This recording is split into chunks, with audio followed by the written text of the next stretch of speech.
que fazer quando não se sabe o que fazer? Segunda Crônicas, nós vamos ver uma personagem da Bíblia chamado o rei Josafá, que ele ficou nessa situação que eu fico, que você fica às vezes, que a gente, o que eu vou fazer se eu nem sei o que eu devo fazer? E esse rei aqui, ele chegou numa situação que eu fui me inspirar nele. Eu falei, Senhor, essa semana eu passei momentos que eu não sabia o que eu fazia. Você já chegou por essa experiência? Você não sabe o que você deve fazer? O que fazer quando você não sabe o que deve fazer? Você sabe que quem faz muitas perguntas é a filosofia. A filosofia faz as perguntas. Só que a filosofia não tem as respostas. Quem tem as respostas é a teologia. É a Bíblia.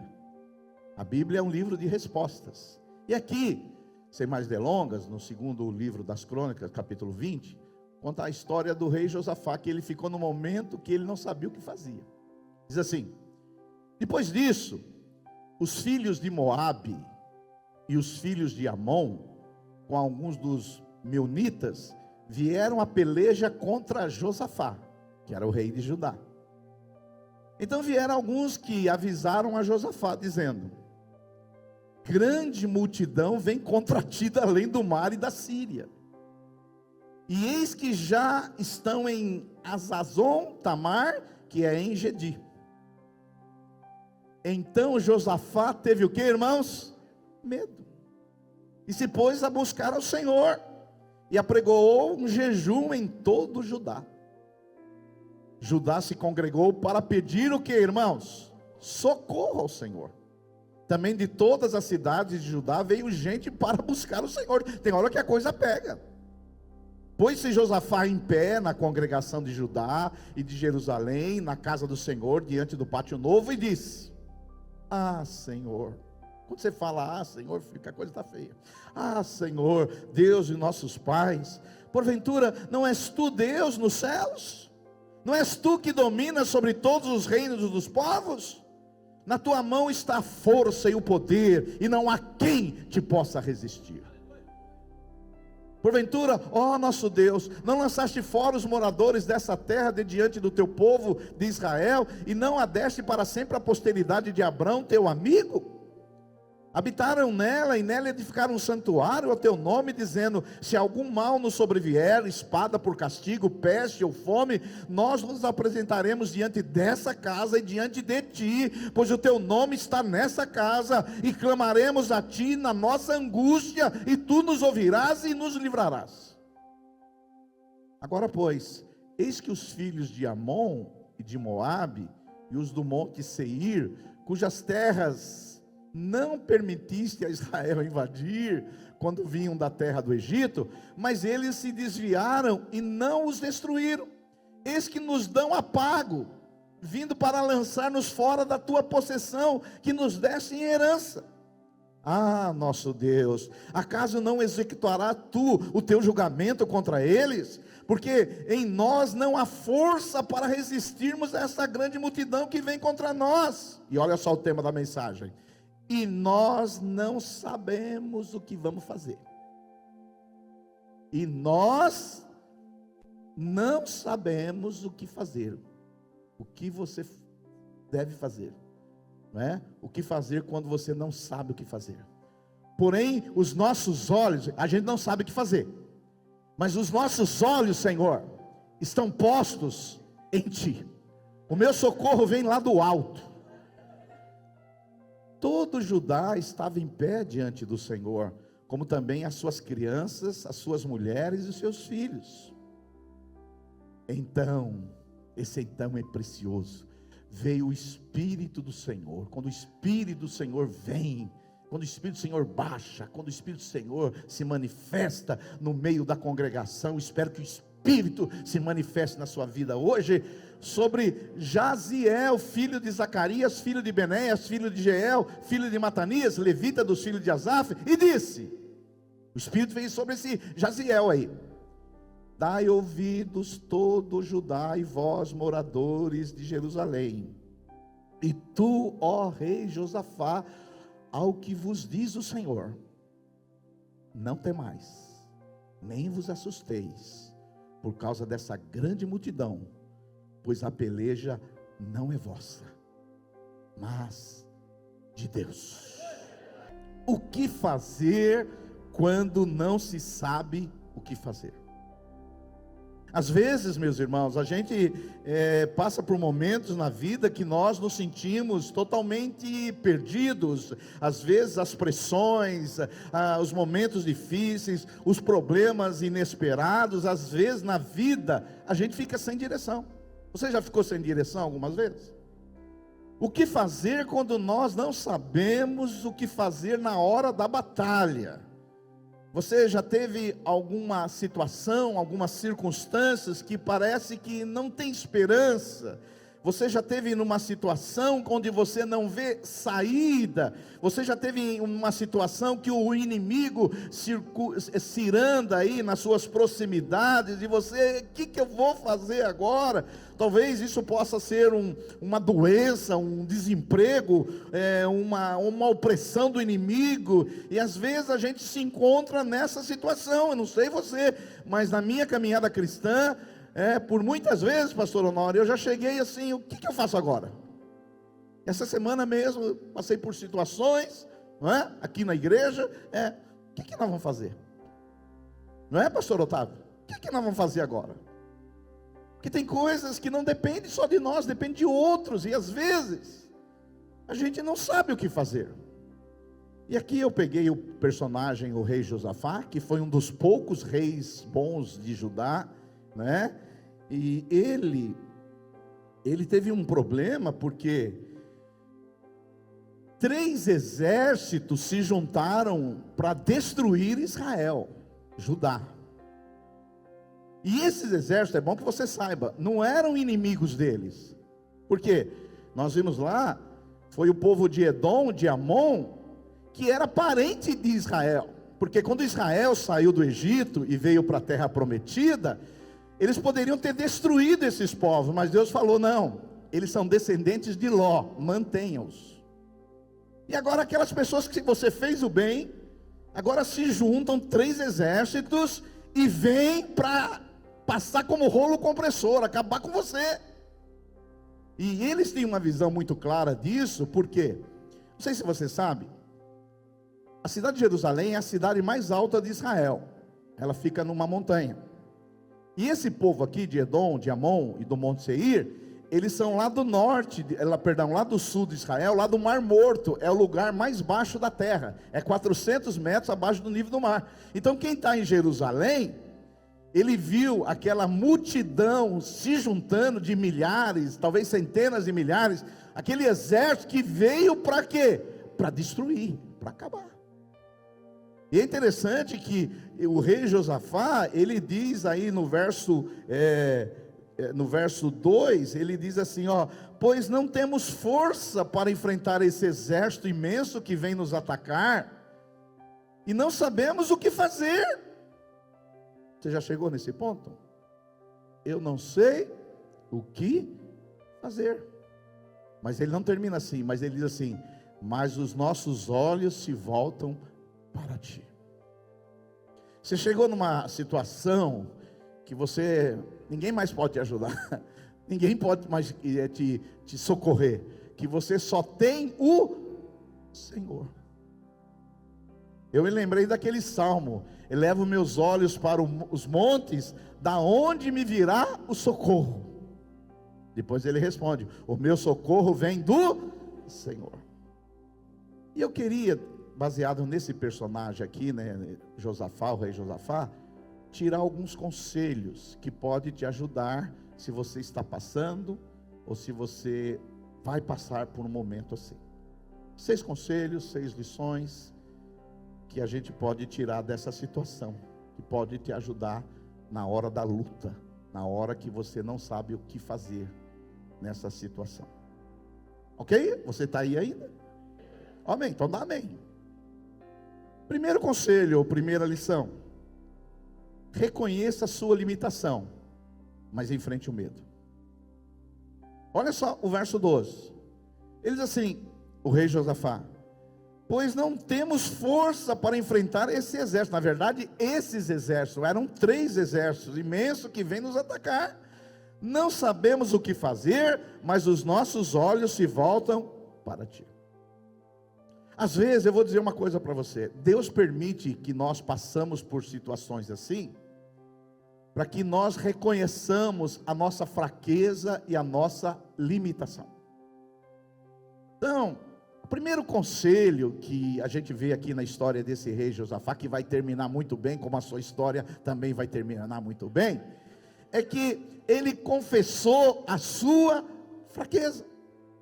Confissão da fraqueza é o primeiro passo para o milagre acontecer na sua vida.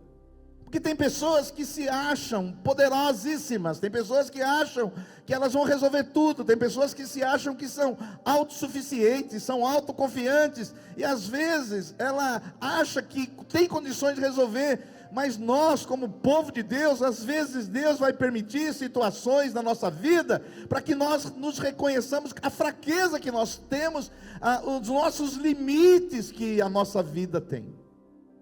Então, a confissão da fraqueza, porque Josafá deveria ter um exército ali de alguns milhares, mas quando ele olhou o outro exército, os outros 3 exércitos juntos, eram ali dezenas de milhares que iam destruir, ia passar como rolo compressor. Então, reconheça: Senhor, eu não consigo enfrentar esse negócio, não, eu não consigo. Eu reconheço a minha limitação, eu reconheço a minha fraqueza, os caras são maiores do que a gente.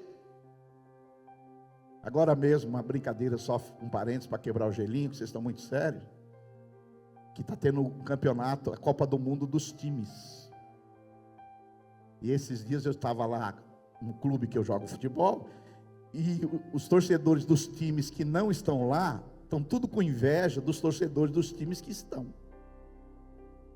Falo, o meu time mesmo não está, meu time não está lá disputando o Mundial, mas eu, como brasileiro, o que eu faço? Eu torço para os times do Brasil, mas eles não, eles torcem contra o time do Brasil, eles torcem contra. Aí um chegou para mim e falou assim: você torceu para o Palmeiras? Falei: torci. E ele falou assim: você não é um corintiano de verdade. Um corintiano de verdade nunca vai torcer para o Palmeiras. Falei: mais do que corintiano, eu sou brasileiro. E aí eu terminei, é isso que é a lição que eu quero tirar para você. Eu falei: o problema de vocês é que vocês têm inveja dos times que tem lá. E a melhor maneira de quebrar a inveja, sabe qual é? Admiração.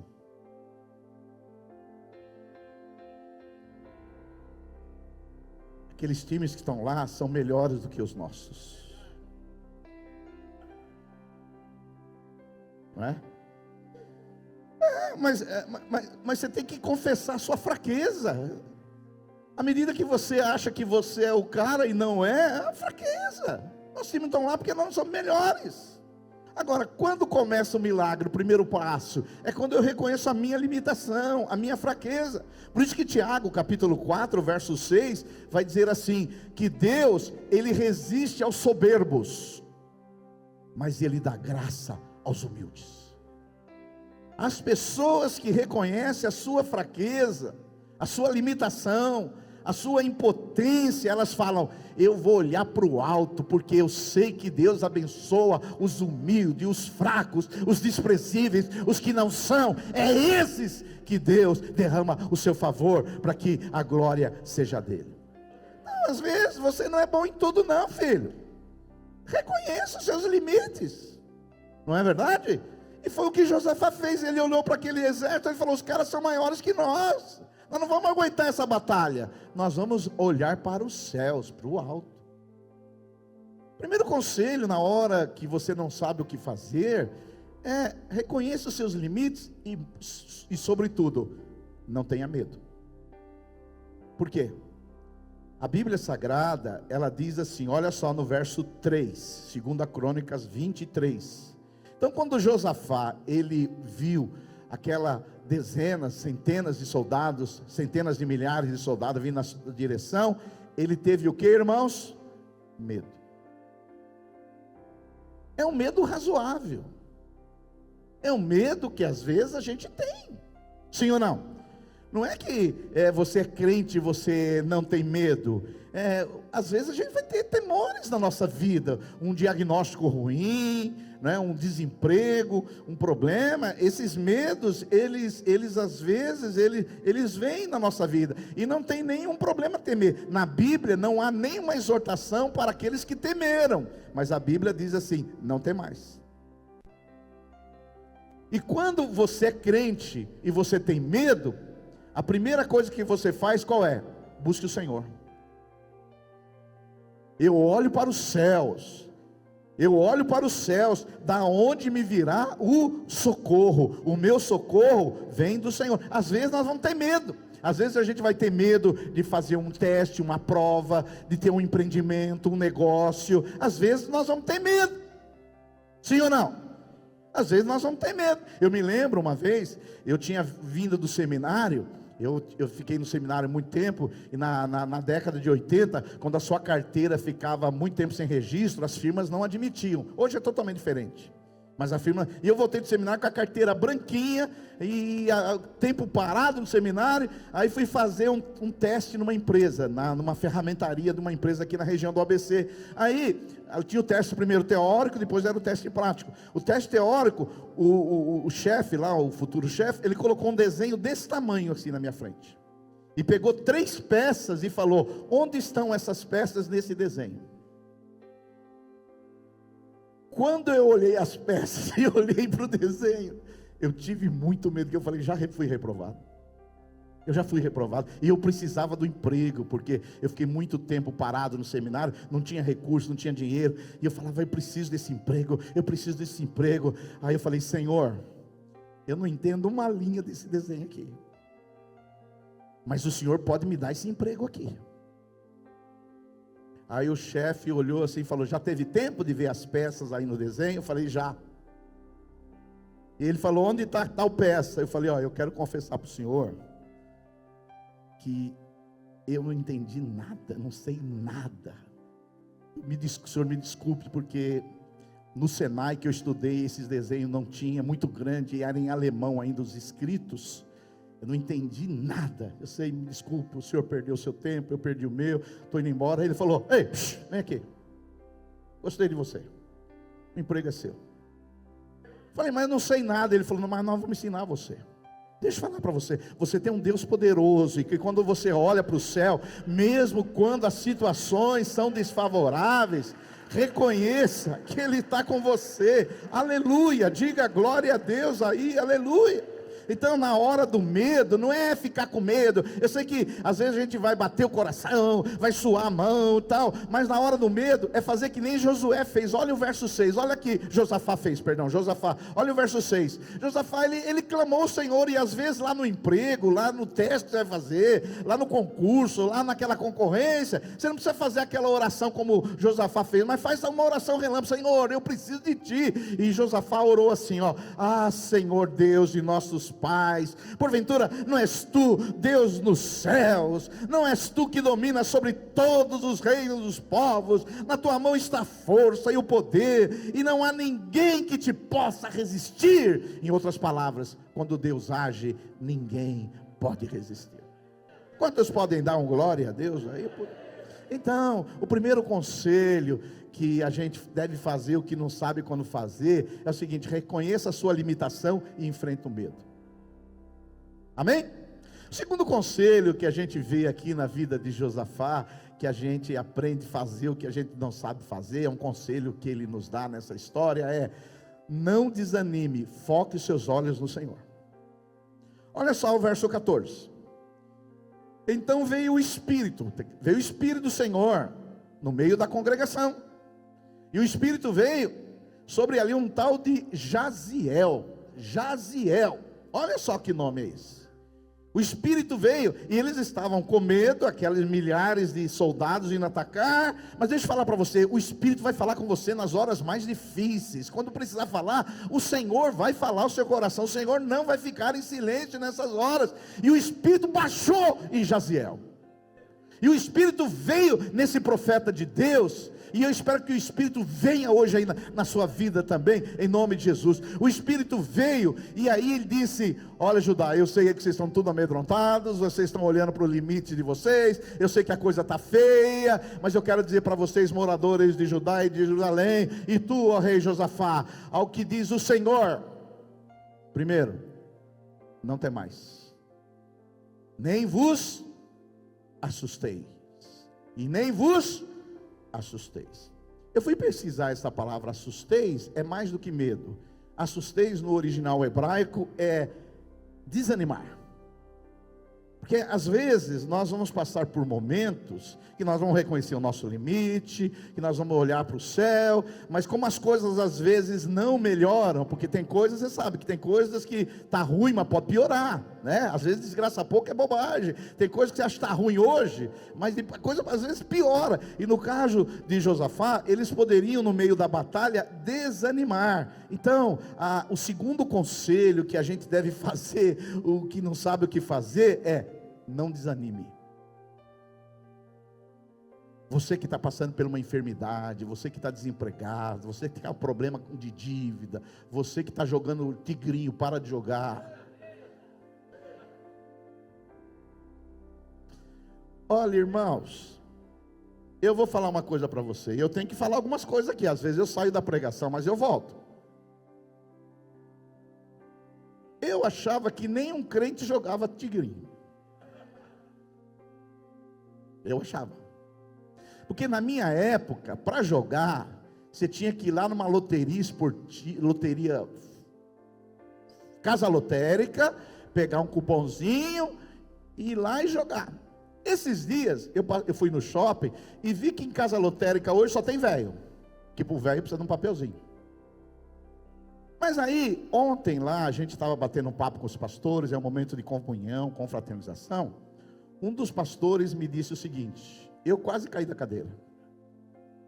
Ele falou assim: pastor, 20% dos meus membros jogam o tigrinho.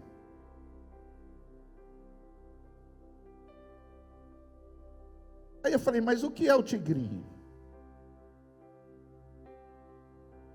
Porque hoje tem, principalmente no futebol, tem muitas essas bets, né? Que é muitos jogos, muita coisa, é muito dinheiro. Falou: tigrinho é o seguinte, pastor, você pega o celular, você pode jogar R$1. E o pastor está me dizendo que tem gente na igreja dele que o marido sai para trabalhar e a mulher fica no celular jogando tigrinho. Talvez tenha algumas aqui no nosso meio. Porque se na igreja dele é 20%, será que aqui, se a gente for colocar 20%, de cada 10, 2 jogam? 1, 2, 3, 4, 5. Aquele ali joga. Aquele ali. Eu falei: mas sério? Sério? Não, e ele me disse que tem pessoas que estão tão endividadas com o tigrinho, que estão tendo que vender casa para pagar a dívida. Espírito de tigrinho, se tiver nessa igreja, sai agora em nome de Jesus. Se você tiver o espírito de tigrinho agora, não se manifesta agora, demônio. Nos nossos encontros agora nós vamos ter que incluir espírito do tigrinho. Sai agora em nome de Jesus. Aleluia. Agora deixa eu falar para você, voltando aqui para a mensagem.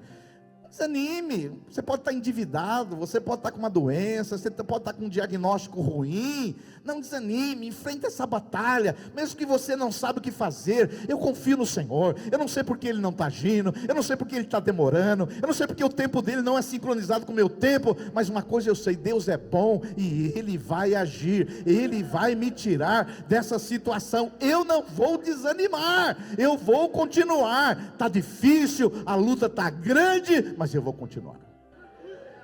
Olha, irmãos, minha mulher está assistindo e eu quero até elogiá-la publicamente. Ela está passando por momentos difíceis, essa questão de quimioterapia, mas nenhum momento eu vi desânimo nela. Porque eu aprendi uma coisa com Deus: você lamenta para Deus, os seus murmúrios vão para Deus. Para homem, os seus murmúrios vira maldição na sua vida. Então, às vezes nós vamos ter que desabafar.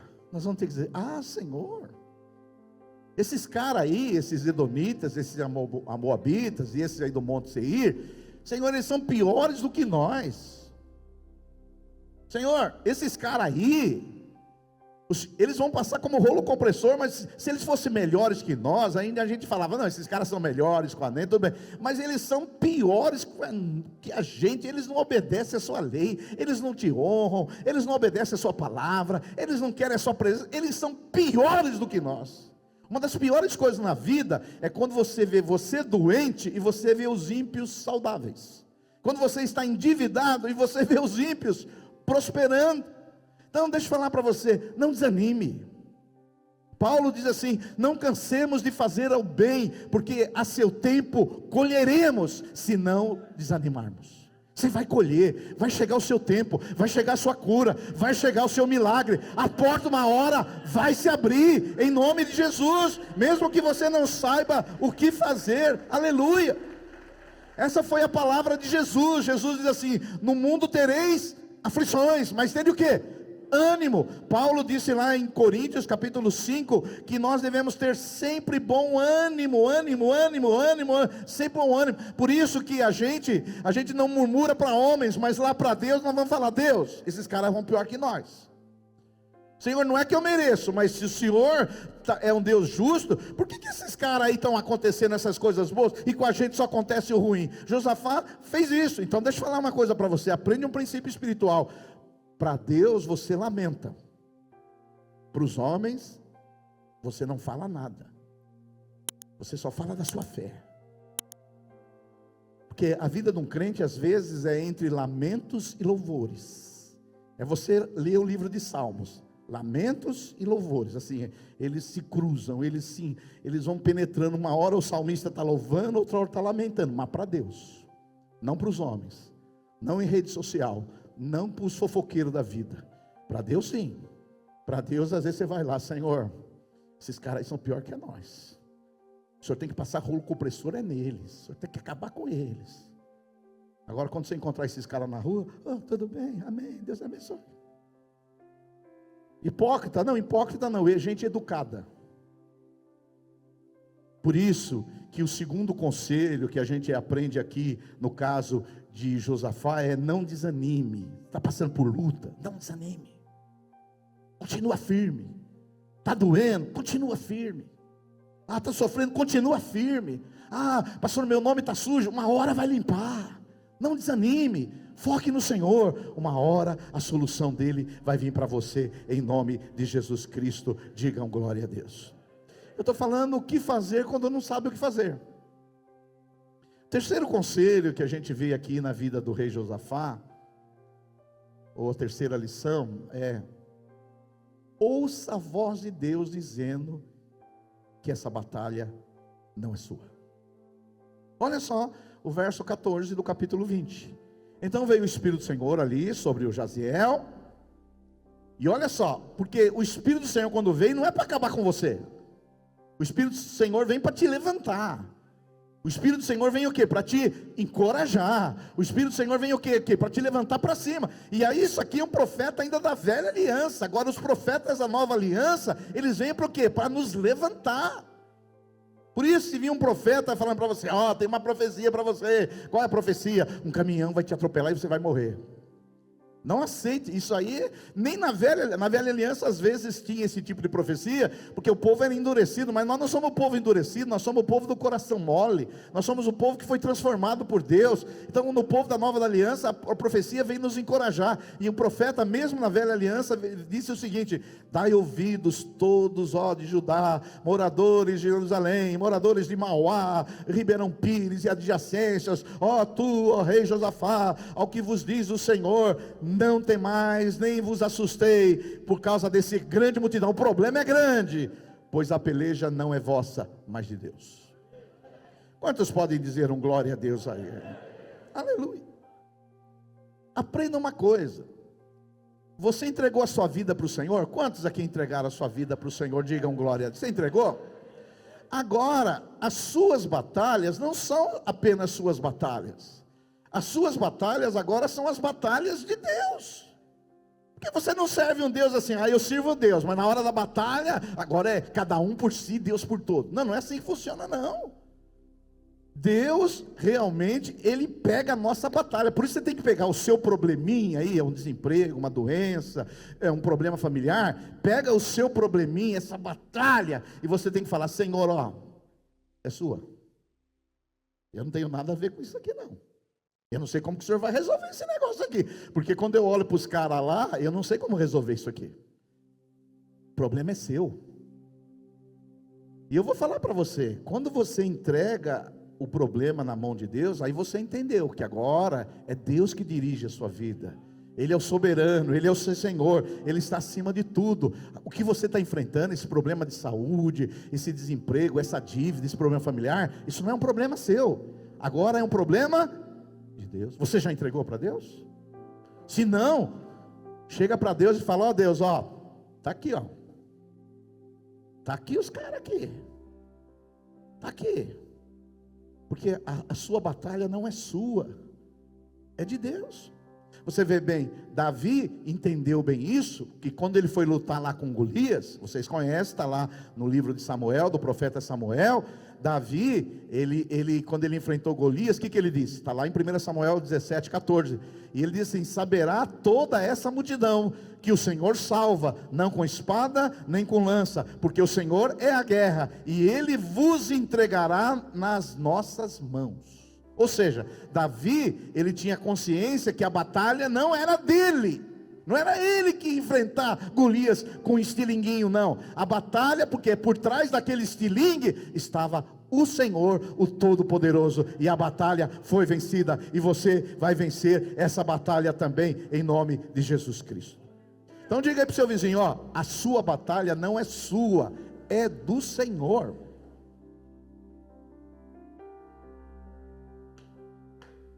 Aleluia. O que fazer quando a gente às vezes não sabe o que fazer? A batalha é sua, Senhor. Eu só vou ficar de camarote assistindo o que o Senhor vai fazer com esses caras aí. Eu vou só assistir o que o Senhor vai fazer. Aleluia. Quinto conselho, ou quarta lição, ou quarto conselho. É interessante que lá no livro das Crônicas 20, 18, diz assim: então Josafá, o rei, ele se prostrou com o rosto em terra. E todo Judá e os moradores de Jerusalém também se prostraram perante o Senhor e adoraram. Dispuseram-se os levitas. Os levitas, você se lembra, era a tribo que cuidava do culto, do louvor e da adoração, dos filhos dos coatitas e dos coreitas, para louvarem o Senhor desde Israel em voz alta sobremaneira. Olha o verso 20. Pela manhã cedo, se levantaram e saíram ao deserto de Tecoa. Ao saírem eles, pôs-se Josafá em pé e disse: ouve-me, ó Judá e vós moradores de Jerusalém, crede no Senhor vosso Deus e estareis seguros, e crede também nos seus profetas e prosperareis. E olha só o verso 21, aconselhou-se com o povo e ordenou cantores para o Senhor, que vestidos de ornamentos sagrados e marchando à frente do exército, louvasse a Deus dizendo: rendei graças ao Senhor, porque a sua misericórdia dura para sempre. Vamos dizer juntos, vamos lá? Rendei graças ao Senhor, porque a sua misericórdia dura para sempre. Olha só, essa foi a estratégia mais maluca de guerra que eu já vi. Eles iam enfrentar dezenas de milhares de soldados com armas até os dentes. E a estratégia, Sherman, você que é da estratégia militar, o Deus mandou ir a tribo dos levitas e os cantores na frente, para enfrentar os caras armados. Olha que estratégia maluca de guerra, porque Deus faz as coisas esquisitas às vezes. Os cantores, eles foram na frente, e você sabe o que eles diziam lá na frente? Eles diziam o verso 21, rendei graças ao Senhor, porque a sua misericórdia dura para sempre. Então deixa eu falar uma coisa para você. As pessoas só cantam depois que elas veem a vitória. Mas esse texto nos ensina o que fazer quando a gente não sabe o que fazer. A gente tem que cantar antes da batalha. Porque cantar depois é bom, adorar a Deus depois, é maravilhoso. Quantos aqui às vezes pegam um diagnóstico? Eu mesmo, esses dias fui fazer uma tomografia, cheguei lá, vi que o exame foi um bom resultado, eu saí lá, peguei o exame, saí cantando e paguei até café lá para as recepcionistas do hospital. Aleluia!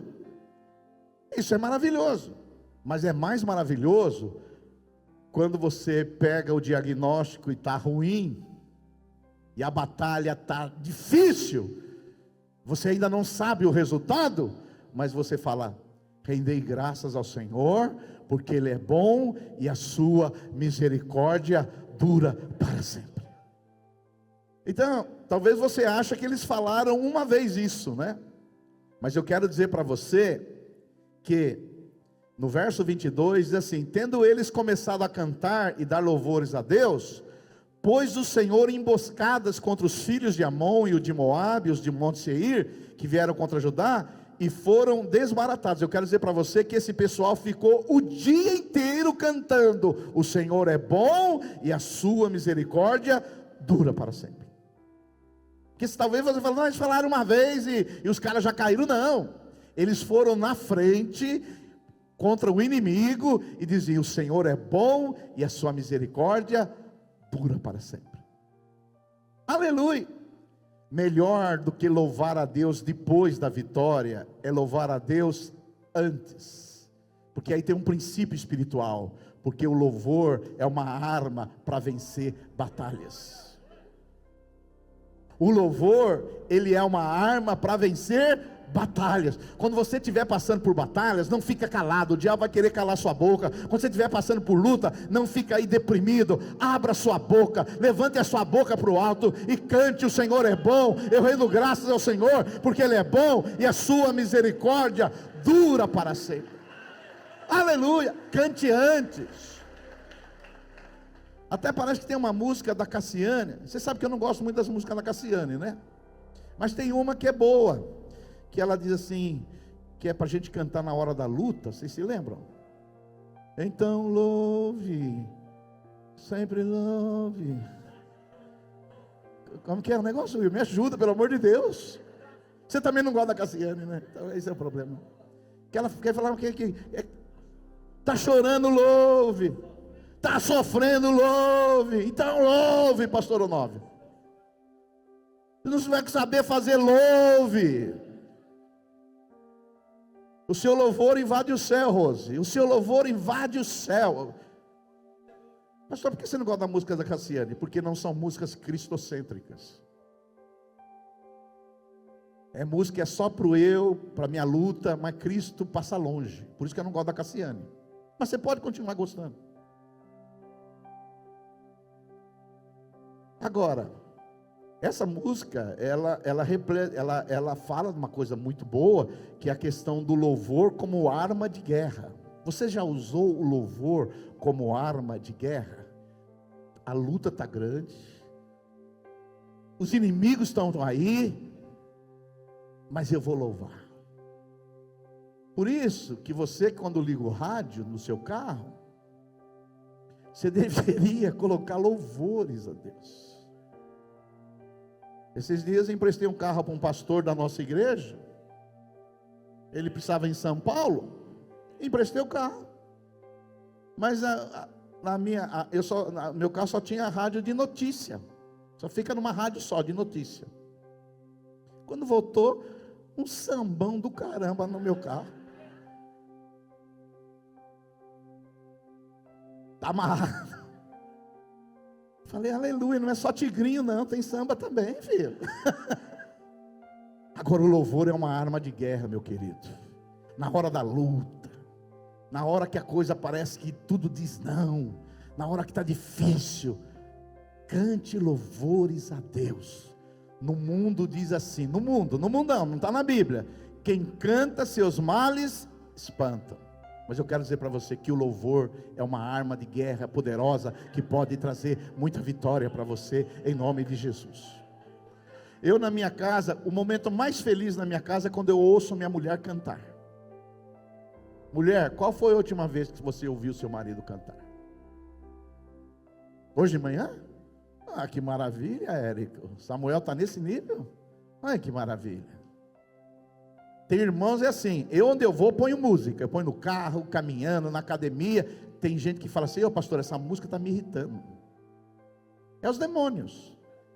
Você sabe que Saul, né, que Davi tinha que tocar música, porque Saul ficava possesso. Olha só, um exemplo bíblico que o louvor liberta. Um outro exemplo bíblico, meu irmão, olha na vida de Paulo. Paulo foi pregar em Filipos, sim ou não? E aí chega em Filipos, ele expulsa o demônio de uma moça adivinha, que jogava no tiguinho também. E aí, o que acontece? Ele vai preso, ele leva 40 chibatadas menos uma, as costas dele ali, toda carne viva, todo machucado, ferido.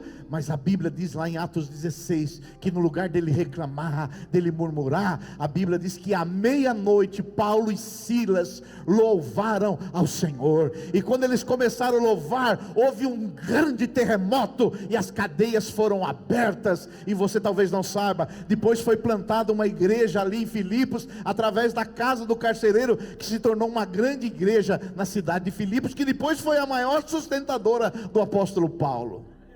Louve, meu irmão, fala para o seu irmão, na hora da luta, louve o Senhor, louve, adore o Senhor, cante ao Senhor, abra essa boca que está fechada e cante louvores a Deus, aleluia, aleluia, aleluia,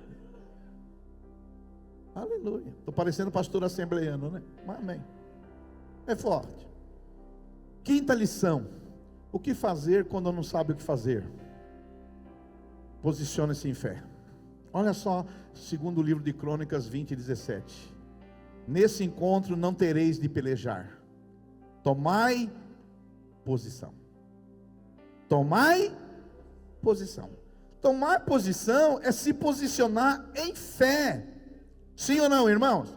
Fé em quê? Fé em quê? Aí no versículo 14, diz assim: então veio o Espírito do Senhor no meio da congregação sobre Jaziel, e ouviu, ele disse assim: Jaziel, olha, ó, vocês moradores aí, vocês da congregação, olha, rei Josafá, não temais, nem vos assusteis por causa dessa grande multidão, pois a peleja não é vossa, mas de Deus. Ou seja, eles tinham que se posicionar em fé.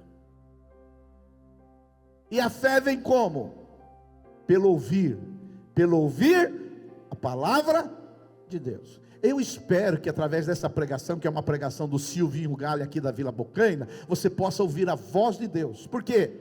Porque às vezes a sua fé vai ser ativada através de uma pregação. Por isso que o autor aqui diz assim: crede em Deus, mas crede também nos seus profetas. E vocês fazerem o quê? Vocês prosperareis. Olha só o que diz assim: ouve-me, ó Judá, e vós moradores de Jerusalém, credes no Senhor vosso Deus, estareis seguro, mas credes também nos profetas e prosperareis. Eu sei que para você é fácil crer a primeira parte, crer no Senhor. Ah, pastor, crê no Senhor? Creio no Senhor, o Senhor é poderoso. Mas a segunda parte é crê também dos profetas. Essa é a parte mais difícil. Por quê? Porque o profeta está sujeito a erro, o profeta é vulnerável, o profeta é um pecador que nem você, o profeta às vezes erra, o profeta às vezes fala o que não devia. Mas deixa eu falar para você, uma maneira de você prosperar é ouvir quem você considera profeta. Eu sei que na sua cabeça de pentecostal, profeta é alguém assim que veio aqui,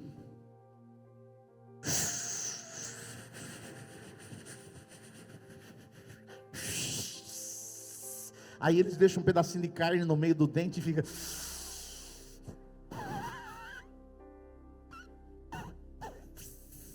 Aí você fala: esse aí é unção, tem profeta. Mas quando vem alguém aqui e lê a Bíblia Sagrada, expõe um texto expositivo para você, estuda a semana inteira, ministra uma palavra bíblica, aí você fala, é apenas um pregador. O bom mesmo é que a Água Viva tivesse profetas. Eu sei que na sua cabeça passa por isso. Na minha também, quando eu era infantil, passava. Mas à medida que você cresce, você vai entender que a profecia é a Bíblia. A nossa base de regra e fé é o Novo Testamento.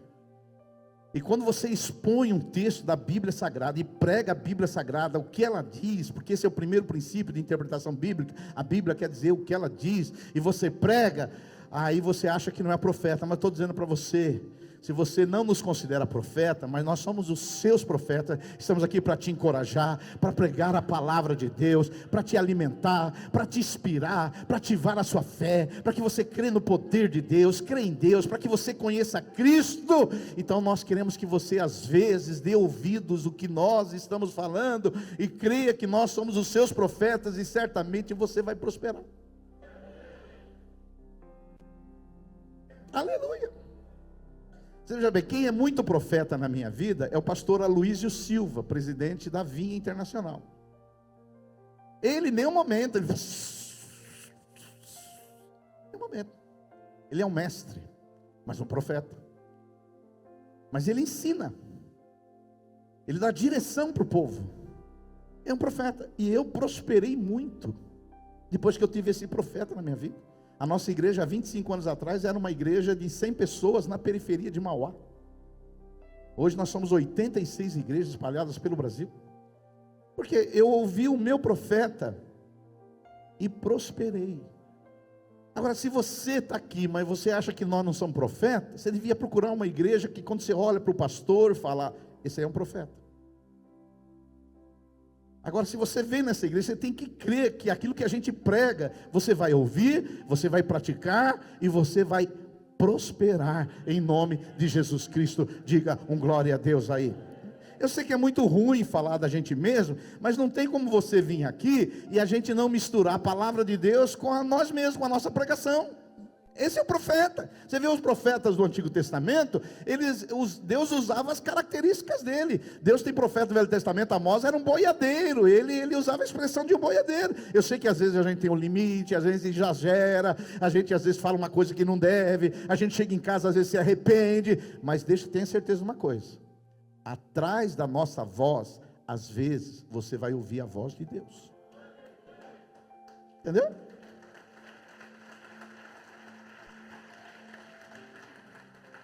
Pastor, eu tenho que concordar com tudo? Não tem que concordar não, você tem que pensar, você tem que raciocinar, você tem que estudar, você tem que tudo isso.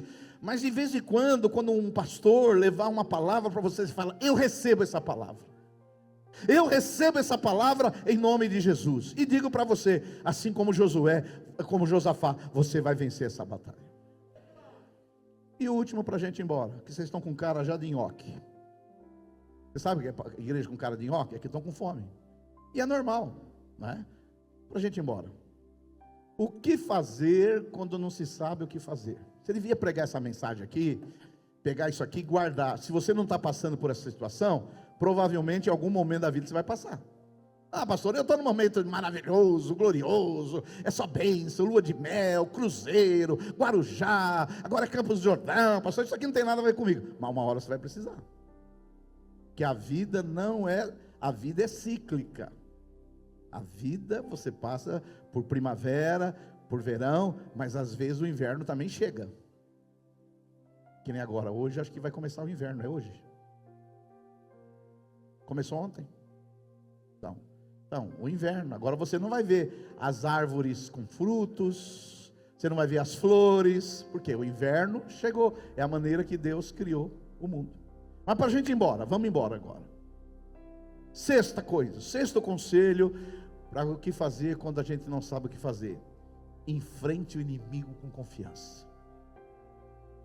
Olha só a palavra do Senhor no versículo 17. O Senhor diz para Josafá, através do profeta: amanhã saí-lhes ao encontro, porque o Senhor é convosco. E aí o que acontece no versículo 23? Porque os filhos de Amon e Moabe se levantaram contra os moradores do monte Seir, para os destruir e exterminar. E tendo eles dado cabo dos moradores de Seir, ajuntaram uns aos outros a destruir-se. Tendo Josafá chegado ao alto, que olha lá para o deserto, procurou ver a multidão lá do exército, eis que eram, sabe o quê? Corpos mortos que jaziam em terra, sem nenhum sobrevivente. Eu não sei se você entendeu, eram 3 exércitos que se levantaram contra Judá, mas o Senhor colocou um espírito de confusão neles, e eles começaram a se destruir mutuamente, de maneira que todos morreram. E quando eles chegaram lá, estavam todos mortos. E não pararam só aí. Olha o verso 25. Vieram Josafá e o seu povo para saquear os despojos, e acharam entre os cadáveres riquezas e abundância. Eles acharam ali objetos preciosos. Também tinha milhares de soldados. Tomaram para si mais do que podiam levar. Tinha lá a roupa da Zara, da Nike. Tinha de quem? Corrente de ouro. Tinha tênis da Adidas. Tinha tênis de R$1.500. Tinha tudo. Eles pegaram. Estou traduzindo para você nos seus dias. Eles pegaram tudo o que tinha lá naquele lugar. Eles pegaram mais coisas do que eles podiam levar. Levaram tudo aquilo dos inimigos. E eu encerro no verso 26, que diz assim: ao 4º dia se juntaram no vale de bênção. Porque lá tinha outro nome, mas por causa dessa grande vitória, ali eles colocaram o nome de Vale da Bênção. Eu vim dizer para você hoje, nessa manhã, se você me acredita como profeta, essa luta que você está passando, esse negócio que você não está vendo saída, lá você vai colocar um marco, Deus vai te dar uma vitória, e vai chamar lá Vale da Bênção. Esse é o lugar da minha luta, mas esse também foi o lugar que Deus está me dando uma grande vitória. Diga um glória a Deus aí, aleluia.